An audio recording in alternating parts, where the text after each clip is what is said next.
대답했다고 합니다. 마리안 앤더슨은 1956년 그가 쓴 자서전 My Lord, What a Morning, 직에 가면 주님 어찌 좋은 아침인지요 인데 우리 한국어 번역 찬란한 아침에서 자신은 노래를 부를 때마다 하나님의 영광을 위해서 노래를 부른다고 그렇게 수레하고 있습니다. 하나님의 영광을 위해서 한 그는 96세 이제 천국에 올라갑니다.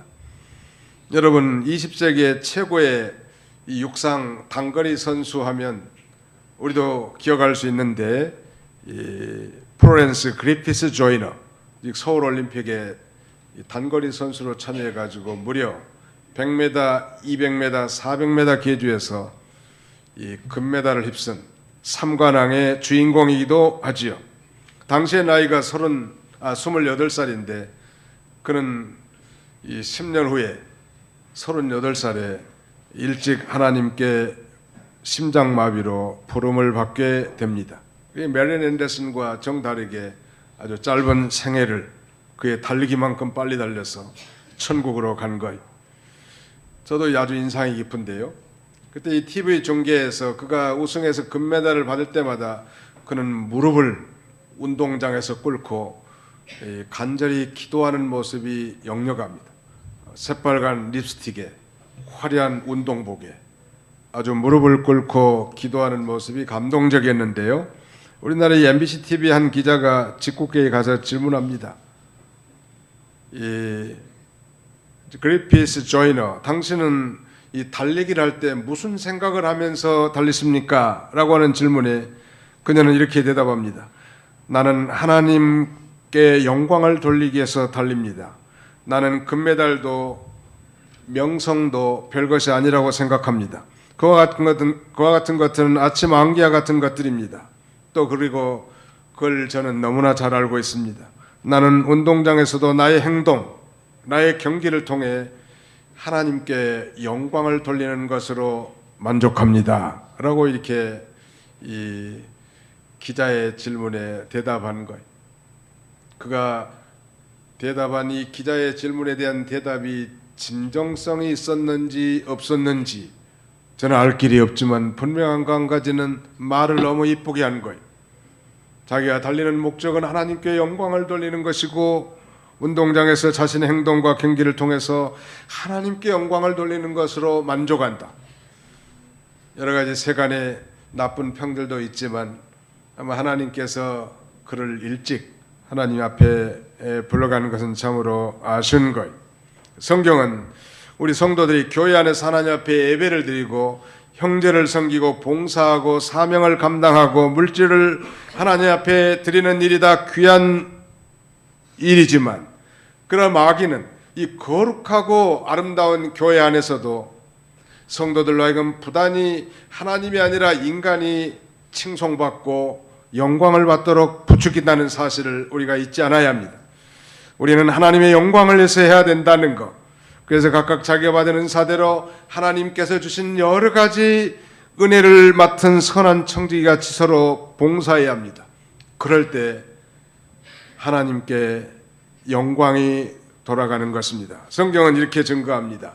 베드로전서 4장 11절에 보면 만일 누가 말하려면 하나님의 말씀을 하는 것 같이 하고 누가 봉사를 하면 하나님이 공급하시는 힘으로 하는 것 같이 하라. 이는 범사 예수 그리스도로 말미암아 하나님이 영광을 받으시게 하려 함이니라고 말합니다. 바로 하나님의 영광을 위해서 오늘 저와 여러분들이 창조되었고 예수 그리스도의 피값으로 선바된 것. 이 필라델피아의 재벌이었던 스티븐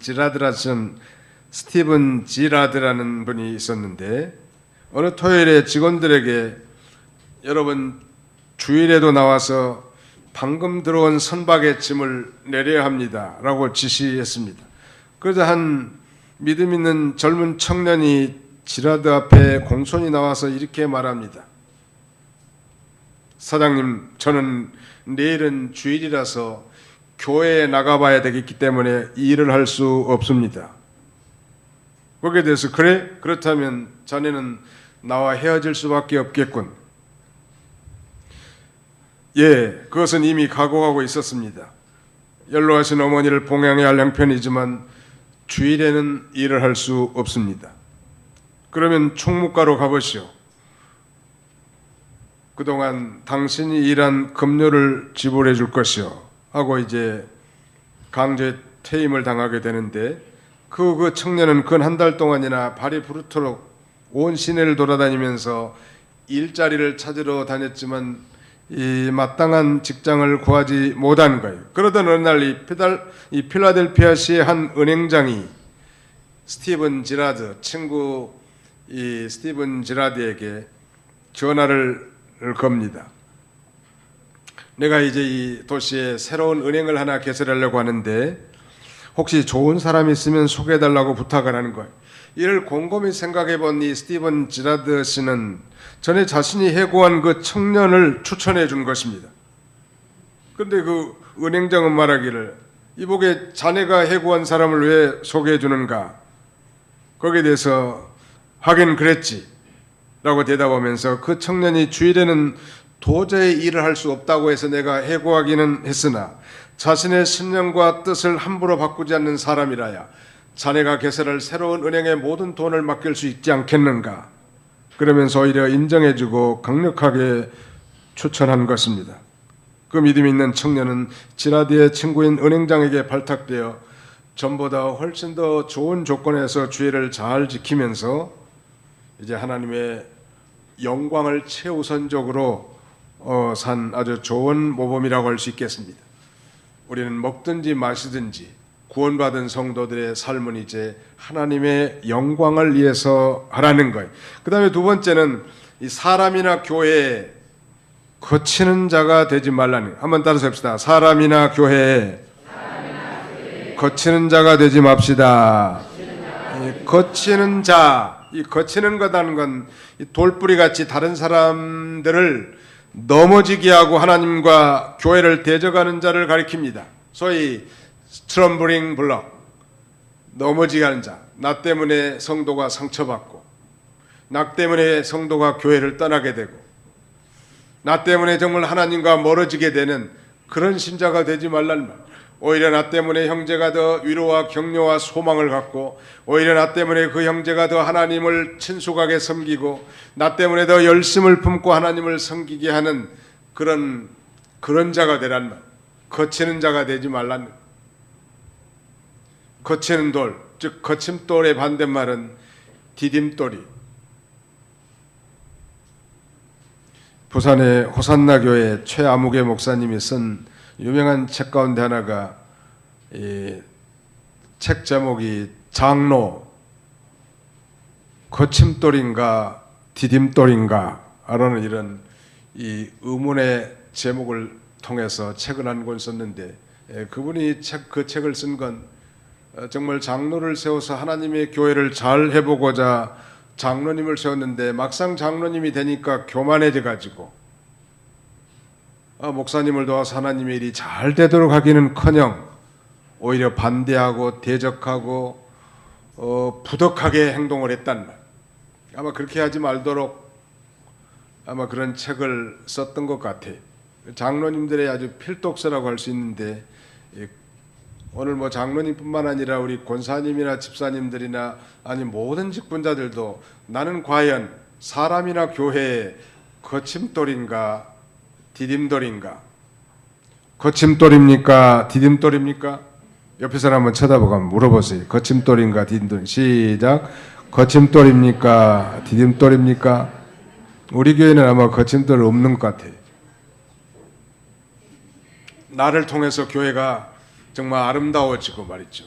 상처받은 심령의 위로를 받고 나를 통해서 흔들리던 신자가 견고하게 서고 나를 통해서 전도가 되고 하나님께 영광에 돌아가는 그런 신자가 된다면 얼마나 좋겠냐는 말. 요한 3서에 보면 아주 두 명의 사람들이 극명하게 대조되어 언급되어 있습니다. 하나는 거침돌 같은 그런 신자고 다른 하나는 디딤돌 같은 신자인데요. 거기 우리 요한 3서를 다 같이 펴보겠습니다. 요한 3서 제 1장 9절로 12절입니다. 다 찾아보세요. 요한계시록 앞에, 유다서 앞에, 요한 3서 제1장 9절로 12절까지 같이 한번 읽어봅시다. 화면에도 언급되어 있는데 보시면 참고하시면 되겠습니다. 요한 3서 제1장 9절로 12절 시작. 내가 두어 자를 교회에 썼으나 그들 중에 으뜸되기를 좋아하는 디오드레베가 우리를 맞아들이지 아니하니 그러므로 내가 가면 그 행한 일을 잊지 아니하리라. 그가 악한 말로 우리를 비방하고도 오히려 부족하여 형제들을 맞아들이지도 아니하고 맞아들이고자 하는 자를 금하여 교회에서 내쫓는도다. 사랑하는 자여, 악한 자를 본받지 말고 선한 것을 본받으라. 선을 행하는 자는 하나님께 속하고 악을 행하는 자는 하나님을 배웁지 못하였느니라.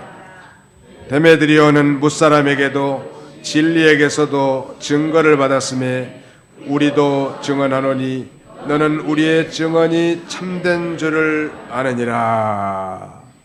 좀 긴 내용인데 오늘 본문에 등장하는 두 명의 인물은 하나는 디오드레베고 다른 하나는 데메드리오인데, 디오드레베는 거친 돌과 같은 거치는 자랍니다. 교회 안에는 이런 사람들이 있어요.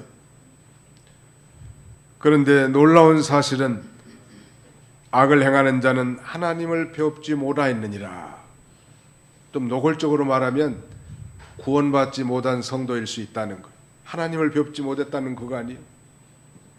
그러므로 우리는 선한 것을 본받고 선을 행하는 자는 하나님께 속한 거예요. 이 디오드레베라는 사람은 으뜸되기를 좋아하는 거예요. 자기를 인정해 주기를 좋아하는 거예요. 그 다음에는 악한 말로 그 하나님의 종들, 순회 전도자들을 비방하고 참 성도들을 방해하고 쫓아내는 거예요. 나 때문에 교인이 교회를 떠난다면 그건 회개해야 합니다. 이 디오드레베 같은 사람, 이런 사람 우리 교회는 없지만 앞으로 생길 줄 몰라요. 어디까지인지 디오드레베가 아니라 데메드리오 같은 사람이 돼야 돼. 데메드리오는 뭇사람에게도 인정받고 진리 그 자체에게도 인정받고 하나님의 종들 동에서도 칭찬받는 아주 훌륭한 인물이라. 그 사람 때문에 교회 가고 싶고, 그 사람 때문에 신앙생활하고 싶고, 그 사람과 교제하고 싶고, 그 사람 곁에 있으면 정말 믿음이 더 자라는 것 같은 그런 사람, 데메드리오 같은 사람이라고 할 수 있지 않겠습니까? 우리는 다른 성도들의 믿음에 방해가 되어서는 안 되고 도리어 칭찬과 존경을 받는 그런 신자가 되어야 할 것입니다. 교회 안에서 형제들이 왜 나를 좋아하지 않을까요? 초대교회 이 집사님들 7 집사를 세우는데 그 집사 자격 요건 가운데 하나는 이 회중들 가운데 칭찬을 듣는 7인을 선택합니다. 바로 2차 전도여행 당시에 이 디모데를 발견했는데 디모데는 교회 안에서 많은 사람들에게 칭찬을 들은 자라고 했습니다. 오늘 우리 그리스도인들은 이 교회 안에서 칭찬을 들을 만한 그런 삶을 살아야 합니다. 거치는 자가 되지 말란, 디딤돌이 돼야 돼. 교회 내에서 우리 성도들 간에 불신과 반목의 그 골이 깊어지는 것은 지극히 작은 말과 행동으로 시작되는 것입니다. 마귀는 이런 것들을 이용해서 하나님의 교회에 큰 손해를 입히게 한다는 것. 삼가 조심해야 합니다. 한번 더 합시다. 삼가 조심. 삼가 조심하라는 말. 입이 뚫렸다고 아무 말이나 짓거려 놓으면 다른 사람은 상처받는 거예요. 해야 할 말이 있고 하지 말아야 할 말이 있죠. 특별히 우리 예수 믿는 사람들 조심해야 돼. 구원 얻은 성도들은 이제 진리 문제를 양보하지 않는 범위 내에서 불신자들에게까지도 우리가 칭찬을 듣는 사람들이 되어야 할 것입니다. 자, 마지막 하나는 이제 많은 사람의 유익을 구하라는 거예요. 바울 사도는 이렇게 말합니다. 나와 같이 33절에서 나와 같이 모든 일에 모든 사람을 기쁘게 하여 자신의 유익을 구하지 아니하고 많은 사람의 유익을 구하여 그들로 구원을 받게 하라. 구원받은 성도라면 이제 누구든지 자기의 유익을 구하지 말고 남의 유익을 구하라는 거예요. 당시 고린도 시리에서는 시장에서 파는 모든 것들이 다 고린도 지역의 그 신전에 한번, 그 신전 우상에게 한번 바쳐진 다음에 시장에 나오는 거예요. 대표적인 뭐 고기가 그렇겠죠. 시장에서 파는 이 고기는 이미 고린도 지역의 우상의 신전에다가 바쳐진 다음에 시장에 나온 것인데, 바울 사도는 바로 많은 사람들의 유익을 위해서 시장에서 파는 건 묻지 말고 사 먹으라는 거예요. 그 25절에 보실까요? 25절에 그렇게 돼 있잖아요. 무릇 시장에서 파는 것은 양심을 위하여 묻지 말고 먹으라. 쉬운 성경 번역본에는 이렇게 표현되어 있습니다. 시장에서 파는 고기는 어떤 것이 되었든지 양심을 위해 꼬치꼬치 캐묻지 말고 그냥 사 먹으십시오. 또 예를 들어서 불신자의 집에 초대를 받았는데 그 집에 음식을 내놨단 말. 그때도 묻지 말고 꼬치꼬치 캐묻지 말고 그냥 먹으라는. 여러분, 제가 이 신방을 갔는데 여러분 집에서 물을 한 컵 대접했는데 제가 그 물컵을 들고 권사님, 이 물에 독약이 들어있습니까? 안 들었습니까? 그러면 이 교회는 다음 주에 아마 그 교회 안 나올지 몰라. 묻지 말고 먹으라는 거예요. 근데 만약에 그 불신자가 초대해가지고 대접한 건 무조건 묻지 말고 잡수시되 그 불신자의 입에서 선생님, 이것은 우상의 제물입니다, 우상에게 드려진 제사 음식입니다 라고 말한다면 그때는 먹지 말라는 거예요. 자, 거기 보실까요? 27절.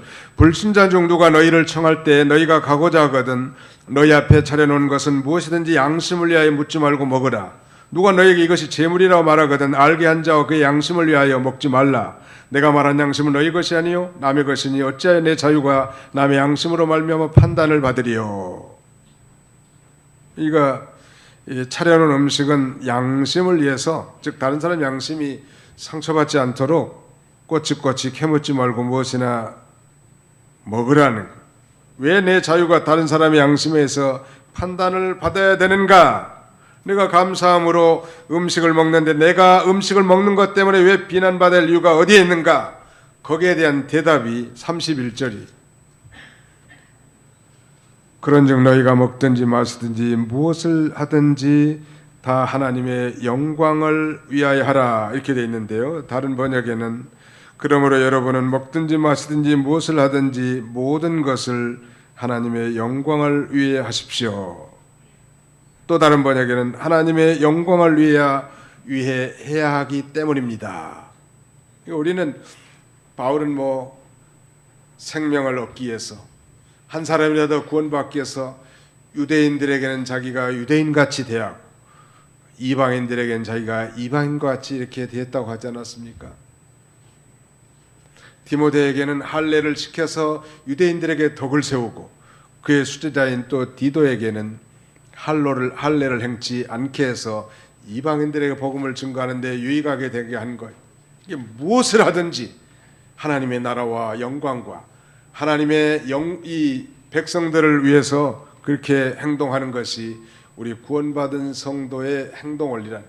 나는 예수 믿고 구원받아서 나는 이제 자유인이다 이렇게 말하면서 함부로 행동한다면 많은 성도들이 시험에 들 수 있단 말.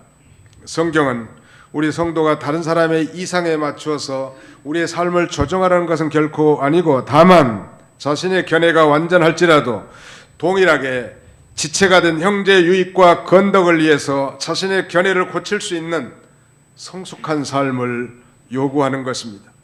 그것이 아주 중요한 것이죠. 줏대 없는 인간이 아니고 어떻게든지 한 영혼이라도 구원을 받도록 하기 위한 것. 그러므로 이제는 우리가 모든 사람들의 유익을 위해서 사는 것.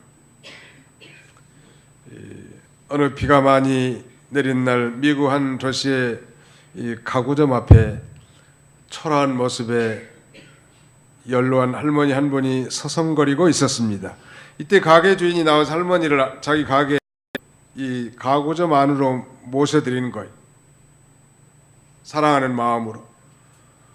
그러자 할머니는 저는 가구를 사려는 것이 아니라 지금 차를 기다리는 중입니다라고 말했습니다. 그래서 가구점 주인은 그 할머니에게 따뜻한 차를 대접하면서 할머니 물건은 안 사셔도 되니까 편히 앉아서 구경하세요라고 하면서 차 번호를 적어서 몇 번이나 밖에 나가 차가 오는지의 여부를 확인했습니다. 그는 차가 올 때까지도 그 할머니에게 미소를 잃지 않고 할머니에게 온갖 친절을 다 베푼 거예요. 며칠 후 이 가구점 주인은 미국의 대재벌 카네기로부터 한 통의 편지를 받았습니다. 비 오는 날 제 어머니에게 베푼 당신의 친절에 감사를 드립니다. 우리 회사와 고향 스코틀랜드에 집을 짓는 데 필요한 가구를 모두 당신의 손에 맡기겠습니다. 많은 사람은 자신과 직접적인 관계가 없다는 이유 때문에 이웃을 소홀하게 대하지만 우리는 도움을 필요하는 모든 낯선 사람에게도 최선의 대우를 해주고 유익을 줘야 된다. 특별히 창업을 하거나 사업을 계획하고 있는 사람이라고 한다면, 단지 뭐 좋은 아이템을 개발해서 돈 많이 벌어서 부자가 될 생각을 한다면 그건 하나님 앞에 합당치 않아요. 정말 내 이 사업을 통해서 많은 사람들에게 유익을 주고 내가 하는 이 일들을 통하여 많은 사람들에게 유익이 돌아가도록 한다면 반드시 그 사업은 성공되어질 가능성이 아주 많은 것입니다. 이제 말씀을 맺고자 합니다. 교회는 절대적 진리의 말씀을 제외하고 여러 가지 다른 견해를 가진 사람들의 집합체입니다. 가는 그 교회 교인이 300명이라고 한다면 사실은 그 교회에는 이미 300명의 다른 신학이 존재하는 것과 같은 거예요. 즉 단 한 사람도 똑같은 사람이 없다는 거예요. 모든 면에서 우리가 똑같은 사람은 아무도 없을 것입니다. 그러므로 다른 사람이 자신처럼 행동하거나 생각할 거라고 기대해서는 결코 안 된다는. 저는 여기서 자신 있게 얘기하지만 저는 결혼해서 올해가 34주년입니다. 나이는 회갑이고 참 놀라운 것은 34년 됐으면 둘이 한마음 한뜻이 돼가지고 띵까띵까매 잘 살아야 될 건데 말이죠. 살면 살수록 이 인간들이 너무너무 다르다는 사실을 뼈저리고 새삼스럽게 느끼는 것. 그러나 중요한 것은 우리의 삶이 전혀 다르지만 우리의 방향이 같다는 것. 바로 예수 그리스도 하나님 아버지, 그분이 똑같은 방향을 보고 우리는 전혀 다른 사람이 서로 상대를 존중해주고 공존하는 것. 우리 한번 다 합시다. 우리는 그리스도 안에서 서로 공존합니다. 예, 그래서 서로 존중해주고 사랑하는 거예요. 하나님이 다 그의 피로 값주고 사신 존귀한 하나님의 백성들이고 하나님이 귀히 여기시는 사람을 어떻게 우리가 무시할 수 있겠냐는 거예요. 한 생명이 천하보다 귀하다고 했는데 온 우주를 다 죽어도 살 수 없는 게 사람의 생명이에요. 그런 사람 우리에게 상처를 주고 거침돌이 돼서 그런 삶을 살아서는 결코 안 될 것입니다. 우리는 자신의 확신대로 행동할 자유가 있지만 다른 형제들의 유익을 위해서 우리의 의무와 조화가 되어야 된다는, 우리가 바울처럼 모든 일에 모든 사람들을 기쁘게 해서 나의 유익이 아니라 많은 사람들의 유익을 위해서 저들이 예수 그리스도를 통하여 구원을 받도록 하는 삶, 이런 삶을 우리 주님이 원하시는 거예요. 자, 먹든지 마시든지 하나님의 영광을 위해서 하고, 이 교회, 유대인이나 헬라인에게나 하나님의 교회에 거치는 돌이 되지 말고 디딤돌이 되고 많은 사람들의 유익을 구해서 저들이 예수 그리스도 통해서 구원받는 그런 일이 저와 여러분들의 삶 가운데 풍성하게 일어나시기를 주님의 이름으로 축원하는 바입니다. 기도합시다. 영광 중에 홀로 살아계셔서 우리 모든 인생들의 생사화복을 주관하시는 전능하신 우리 아버지 하나님, 오늘도 온근 각지에서 사랑하는 성도들을 불러 모으시고 한자리에 불러 모아 저 십자가의 보혈의 기체하에 한 피바다 한 형제된 자들이 하나님 앞에 신령과 진정으로 마음과 정성과 뜻과 힘과 물질을 기울여 하나님 앞에 예배드릴 수 있도록 은혜 주심을 진심으로 감사합니다.